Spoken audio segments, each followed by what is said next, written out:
Welcome to the Yadusha Show, District 29's favorite podcast.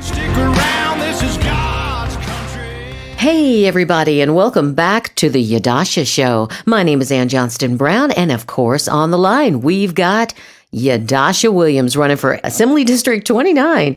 Hey, Yadusha, how you doing? I am doing great on this very hot day. Oh, boy, right? I don't know if it's going to be 110 today, but it's going to be hot. It's going to be hot. We're used to it, though, out here, so that's fine. Yeah. I don't know if Trump is going to be used to it, but he's coming out on Sunday. What do you think about that? Full suit. Everybody's so excited. I've been getting messages left and right about the Trump rally and volunteering. It's pretty exciting. I was at his last Trump rally in February, and it was wild. The stadium was able to hold 3,000 people, and it was 6,000 there. Well, there were more than that in the parking lot. I mean, we were working that rally. Wow. Yeah. Right? Actually, I have came across some people that was at the rally, and they remember when I had moved the line. Oh, no, it was you and me, and there were a couple of others, and then the Secret Service, and we had to move that line, and they weren't happy about it.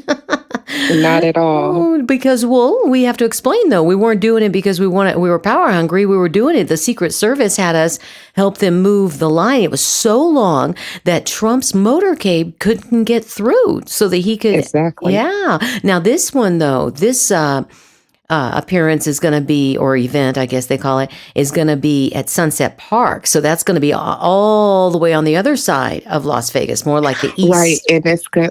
I love that they're going to have it at Sunset Park, being that it is huge. It used to be the largest park in the valley, but they made a new one in the last decade. Right. But it is the second largest park in Las Vegas. So it's going to be crowded. It's going to be huge. I love it. It's only 10 minutes from my house.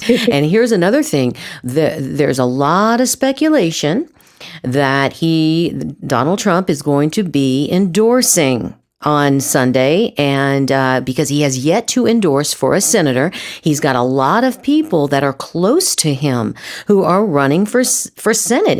In fact, we are going to be interviewing today Tony Grady, who's running for Senate, but he is expected on Sunday to endorse. So that's all we know. Absolutely. Yes. And speaking of Tony Grady, let's get him on, because he was at the last rally passing out his literature. Yes. And so he wants Trump supporters to support him. So let's talk to him. Here we go.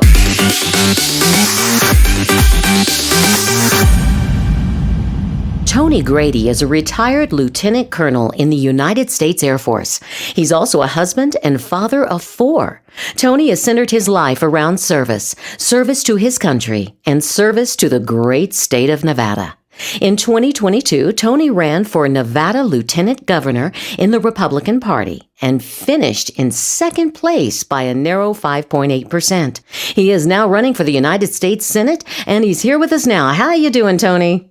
I am well today, and thank you for having me on. It's my pleasure to talk with your audience today. Oh, boy, we are thrilled to have you. And, we know you are probably the busiest man in Nevada right now. So, Yadusha, take it away. We want to just ask Tony a few questions.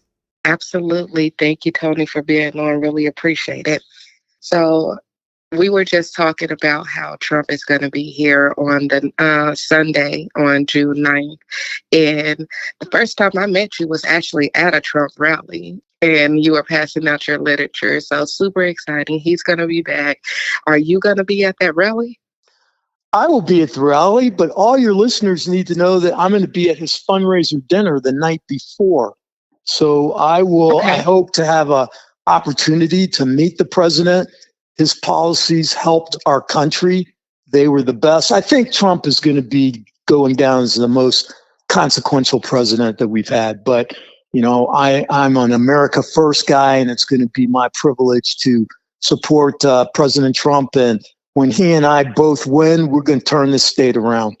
Wonderful. That's great to hear, because a lot of people want to hear, are these senators Trump first?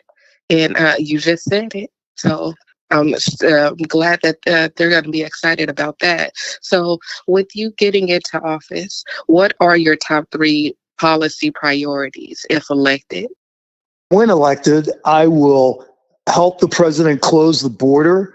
We need, because without a border, we don't have a country. We need to open the Keystone Pipeline and drill in Anwar, and also give real leases to the oil companies so that we can get energy independent. And that will start to deal with inflation and grow our economy. And then the third one is to get the United States back to its proper place in the world stage as a leader instead of a reactor, as the Democrats have us doing right now, rubber stamped by Jacky Rosen. So if we will close our border, get energy independent, and get back to being the world leader in the world stage, those are the things that I will focus on when elected. I completely agree. Those are some amazing key points.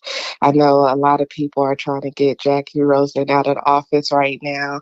Now, with her background right now versus yours, what makes you stand above her? Well, I'm a leader and Jacky isn't. A story that I tell everybody, that I have been in every county since I have declared for U.S. Senate, because I'm going to represent all Nevadans. When I went through Eureka County, Sheriff Jesse Watts relayed a story to me that he goes to Washington on a regular basis to speak about law enforcement issues. One of the times he was there speaking about those issues, he tried to make a appointment with Jacky Rosen, and her office refused. So she refused to see him. So I want your listeners to hear that a sitting senator refused to see the chief law enforcement officer of a county, but more importantly than that, refused to see a constituent. I assure all your listeners that when I'm the senator from Nevada, when you travel all the way out to Washington, D.C., if I can't see you, somebody in my office will. So I'm a better leader. Also, I'm a veteran. So I have actually done things in the military. I'm much more qualified in terms of military strategy, force structure, and budget issues than Senator Rosen is. As a matter of fact, she signed bills that, the Inflation Reduction Act is causing Nevadans to have to spend $11,400 more dollars a year just to maintain the lifestyle before that regime took over. And then the third thing is that in terms of foreign policy, I have more experience. I've been representing the United States since I was 7 years old. With my background, your audience just needs to know, as a little boy, I got to live in Africa and graduated from high school in Bangkok, Thailand. So I've seen socialism, I've seen communism, and Senator Rosen's actions of bringing those things here. We don't want them here. So those are some of the reasons that I know I can beat Senator Rosen. Thank you for asking. No problem. Well, what are the biggest things that people are saying and that about the U.S. Senator? This is like the top thing I keep hearing, is that Trump needs a bulldog. He needs a bulldog that is that can really take the reins and hold him down when the time comes. Well, how can you be that person? Well, the reason I can be that person is I've demonstrated in my life. Your listeners need to know that I commanded the B-2 Stealth Bomber Test Squadron. I am a test pilot. I have flown very dangerous test missions because that's what the job of a test pilot is. We solve problems, and we solve problems in the unknown. Well, President Trump is going to need allies beside him that actually understand foreign policy and how you use the diplomatic instrument of power, economic instrument of power, military strategy, and how you use the military instrument of power. I have all of those. I am the only Republican candidate running that has that full skill set that the president can draw upon. And in talking about a bulldog, I assure you that when I was in the B-2, I had plenty of pressure coming from contractors that wanted things maybe to go in certain ways. So I can do that because I've demonstrated it. Right.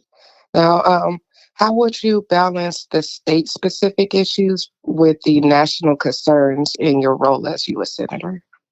Well, the senator is the senator for the state, but it's for all the American people. So I would focus on getting on the Armed Forces Committee, Foreign Relations Committee, and Interior. And although on foreign relations and armed forces. We'll take care of things that have to do a lot with external and treaties. Interior specifically focuses on Nevada with different things like how you manage water.